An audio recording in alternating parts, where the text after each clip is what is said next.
Justice 2. I read a news article a while ago, which I wanted to briefly discuss. It reported on a head of state who abused his power by granting immunity to corrupt people. One of the major reasons why society seems to be digressing is because people have abandoned acting justly. The Holy Prophet Muhammad, peace and blessings be upon him, once warned in a narration found in Sahih Bukhari, number 6787, that previous nations were destroyed as the authorities would punish the weak when they broke the law, but would pardon the rich and influential. The Holy Prophet Muhammad, peace and blessings be upon him, being the head of state, even declared in this narration that if his own daughter committed a crime, he would enforce the full legal punishment on her.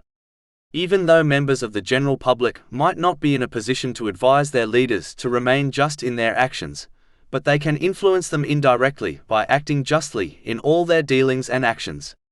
For example, a Muslim must act justly in respect to their dependents, such as their children, by treating them equally. This has been specifically advised in a narration found in Sunan Abu Dawud, number 3544. They should act justly in all their business dealings, irrespective of who they deal with. If people act with justice on an individual level, then communities can change for the better, and in turn those who are in influential positions, such as politicians, will act justly, whether they desire to or not, as they would be convinced the general public would not tolerate it.